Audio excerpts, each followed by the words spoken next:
Isabel, have you ever seen anything like this? A former Prime Minister threatening legal action against a current Prime Minister?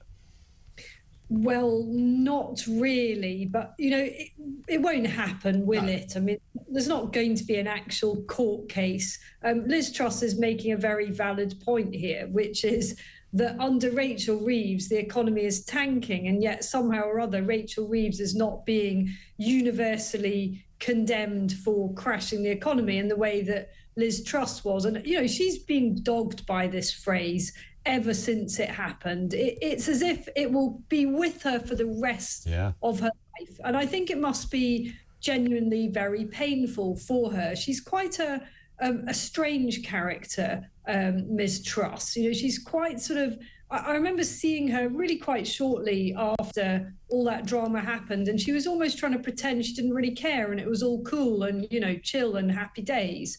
But the truth is, I think she is profoundly traumatised by the reaction to her premiership and what she tried to do.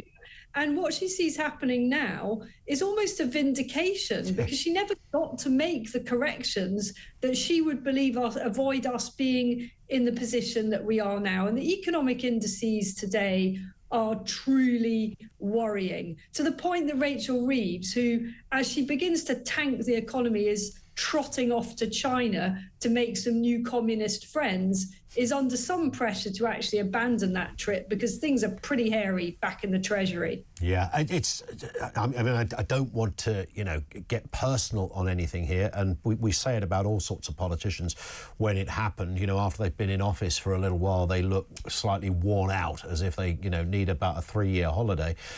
It seems to have come to Rachel Reeves a lot earlier than many people in senior positions, because she looks absolutely, to coin a phrase, cream-crackered.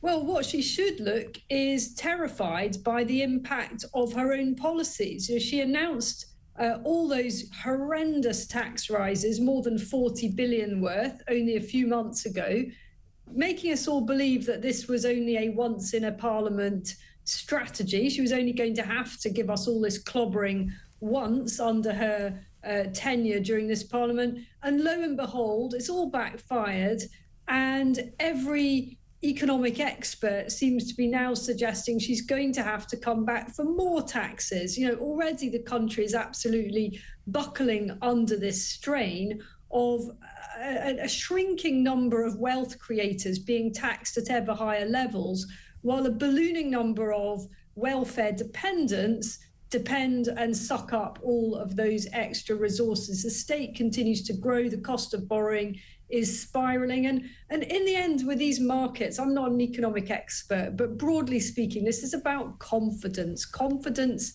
in Britain.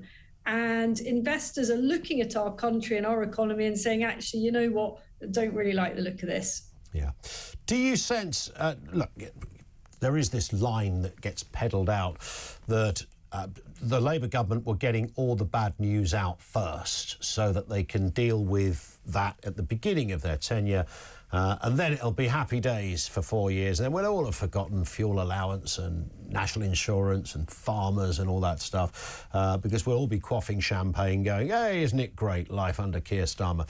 I mean, I'm not buying this for 1 second. I don't think this was some grand design. It seems to me, Isabel, like a group of people who are massively and profoundly out of their depth in these positions. Is that fair?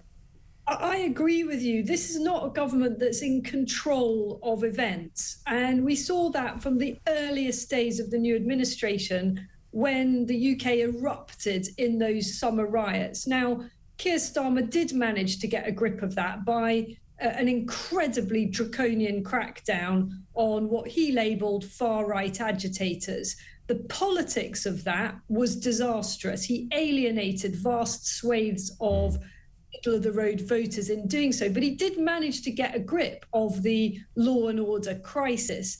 But ever since then, it has been one political disaster after another, and now we've got a looming economic crisis. I think their first budget was intended to get the bad news out of the way, but it was so fundamentally misconceived that was never going to happen. It was only ever going to lead to more problems. You know, the idea that this was a budget for growth was frankly laughable to anyone with even the basics of understanding about economics. Yeah. And what do you sense? I mean, lots of relationships that Keir Starmer has tried to build. I mean, he's been abroad quite a lot, you might have noticed, since he came to number 10. He's rarely off an aeroplane. His air miles must be off the scale.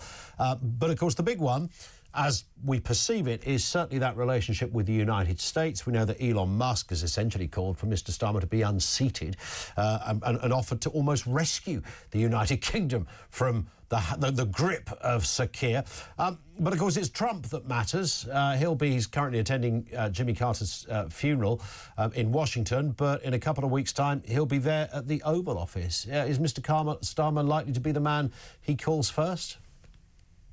Certainly not. I mean, he'll do what he has to do. You know, there's protocol, and he won't be disrespectful, at least in the early stages. But no, Donald Trump's going to have no time for Keir Starmer. He absolutely derides that type of left-leaning politician. Keir Starmer is everything that Donald Trump is against. So, you know, the key relationship will still be with Mr Farage, I think, and that's all very awkward, isn't it? I was fascinated by Harry Cole's insights in your earlier interview and his revelation that privately the Prime Minister thinks that Mr Farage is 3-1 to be the next Prime Minister. I found that quite extraordinary. What that tells you is that finally Labour and the government is waking up to the fact that reform is a serious threat to them. That's still odds against, of course, but I think Nigel Farage will take 3-1 at this point. Absolutely. I mean,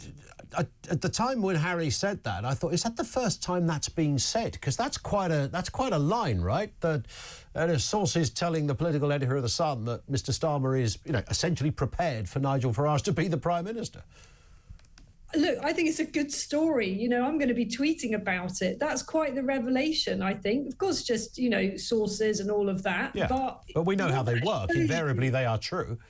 What that shows you is that people at the top are taking reform very, very seriously. And it actually echoes what I've heard about what the Treasury insiders, what Rachel Reeves' associates are saying about reform and so on. Everything has to be kept in perspective. Reform only has 5 MPs.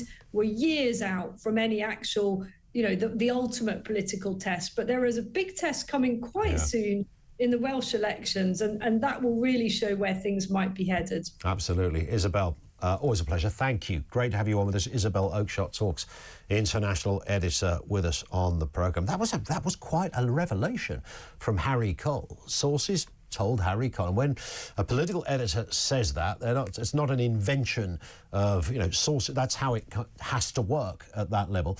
That Prime Minister Keir Starmer privately said that it's 3-1 that Nigel Farage at some point is going to be the Prime Minister. And that's what he's preparing for. He's not laying the ground very well, is he, when you consider what he's up against and the way Mr Starmer talks. I thought Isabel brilliantly defined the riots in Southport. Yes, he got a grip of it, and it was right, he got a grip of it, but he threw in the kind of right-wing narrative thing, which, OK, there's going to be some nut jobs among those kicking off. We know that. But in saying that, he was essentially jumping on the opinions of ordinary people in the same way that he couldn't help himself when he was at the hospital the other day and talked about the right-wing bandwagon. Just the same thing.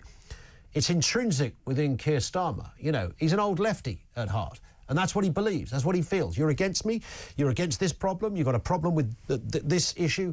You must be a racist. I mean, it's that old school thing that I thought had gone away, but it hasn't gone away, and it's still alive and well. It lives at number 10 Downing Street.